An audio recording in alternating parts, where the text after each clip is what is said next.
Terra, il nostro pianeta. Ma sulla Terra si nasconde un intero mondo, ai più sconosciuto. Un mondo a volte crudele, con delle leggi ferree, a cui ogni creatura deve attenersi. È il mondo degli insetti e degli altri artropodi. Ed oggi andremo a vederlo in un momento particolare, la fine del freddo.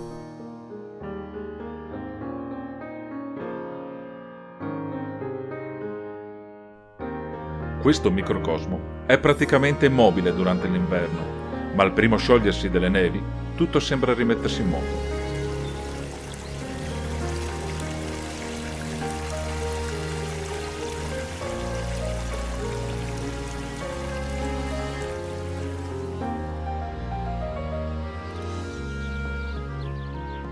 Fra i primi a svegliarsi troviamo la Glomeris transalpina, un artropode che può avere fino a 23 coppie di zampe. Va in letargo avvolgendosi a palla, sistema che utilizza anche per difendersi da eventuali predatori. Può avere varie colorazioni, come nero con macchie giallo-oro o come questo esemplare, arancione con macchie nere.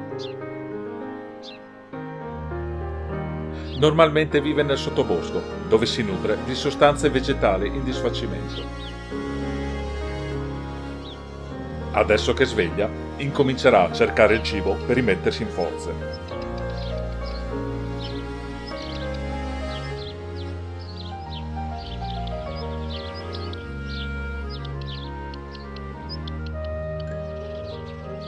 Ma insieme alle prede si svegliano anche i predatori, come l'Imantarium gabrielis, un millepiedi che può raggiungere anche i 20 cm di lunghezza. Esso è privo di occhi e affida i suoi sensi a due appendici poste sulla piccola testa. Con esse sonda il terreno alla ricerca delle sue prede, generalmente piccoli invertebrati. Vive sotto le pietre o in gallerie nel terreno. Un piccolo ragno si avvicina con attenzione, da predatore potrebbe diventare preda.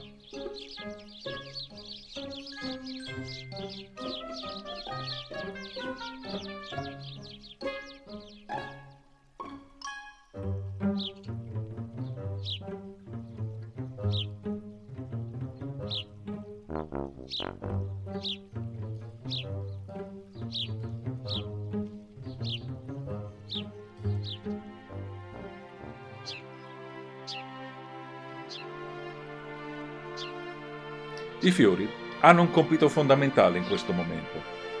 Anche un semplice dente di leone spesso ospita minuscoli coleotteri, dando loro cibo e rifugio.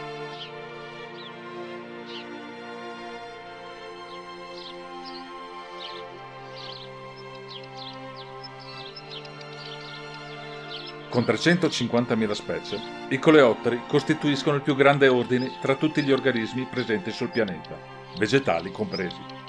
Risulta quindi facile incontrarli, come questo piccolo e curioso staffilimide. A volte hanno dei bellissimi colori metallici.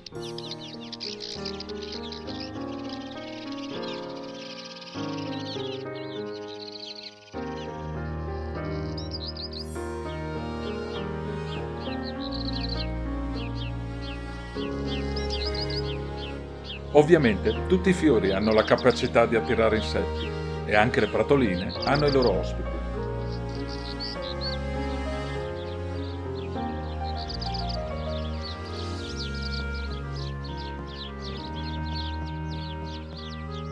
Non appartiene all'ordine dei coleotteri nonostante l'aspetto il Piricorris ampterus, conosciuto anche come cimice rossonera.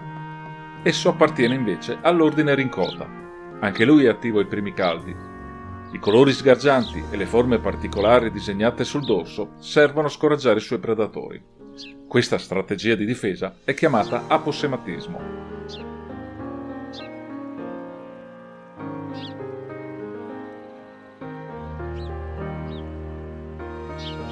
La cimice rossonera si ciba grazie al rostro, principalmente di linfa e di semi di piante.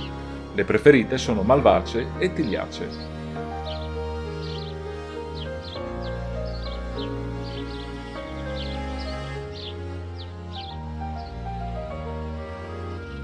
La femmina copula a tandem con più partner maschi, immagazzinando lo sperma. Questo può portare ad una competizione tra gli spermatozoi raccolti. Per questo motivo il maschio allunga il tempo di copulazione con la femmina, che può variare dalle 12 ore ai 7 giorni. In questo periodo sono molti gli insetti che si accoppiano, al fine di far emergere la nuova generazione con il caldo.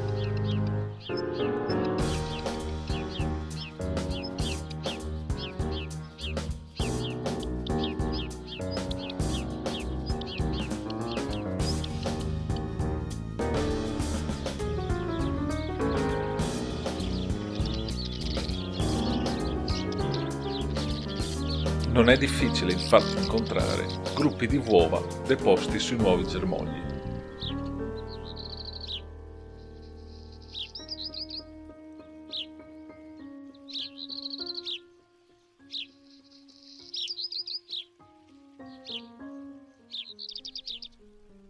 Fra gli imenotteri non possono mancare le onnipresenti api, anche se in numero ridotto.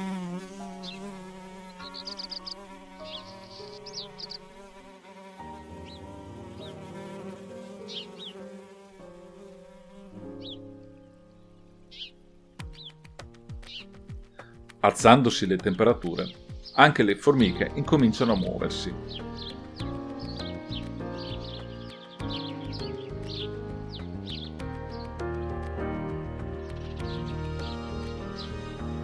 A volte, a causa della forte escursione termica, nelle ore più calde sono assetate e anche una singola goccia d'acqua può essere molto importante.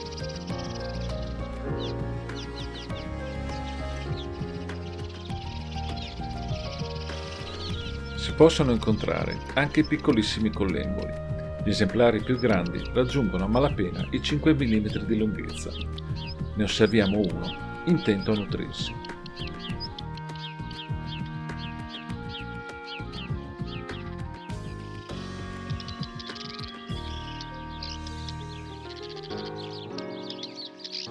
La femmina di locusta egiziana, l'Anacridum aegyptum, si riscalda al sole dopo l'inverno, prima di deporre le uova.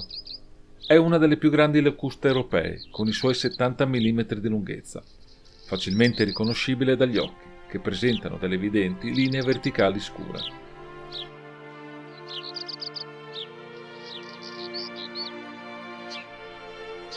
Tra i lepidotteri troviamo sia farfalle, come la comune Pierisnapio, o la più rara Zerinthia polyxena,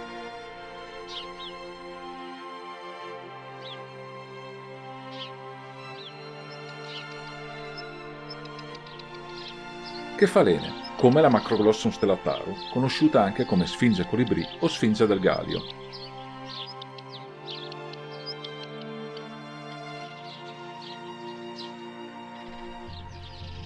Anche i ditteri sono attivi e sono molteplici le specie, principalmente di piccole dimensioni, alcuni poco appariscenti, altri con livree vistose e occhi sgargianti.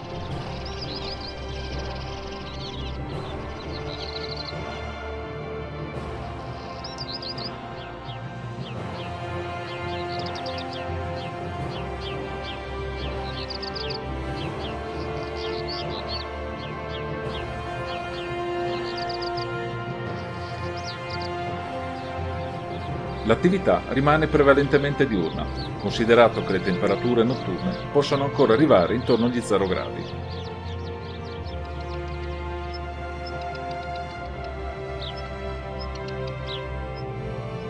Nonostante questa particolare condizione termica, qualche predatore ci prova ugualmente, come questo ragno che trova impigliato nella sua tela solo l'umidità delle ultime nebbie notturne.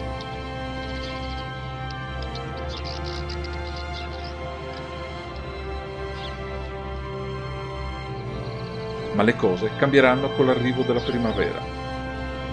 Di questo però ne parleremo un'altra volta.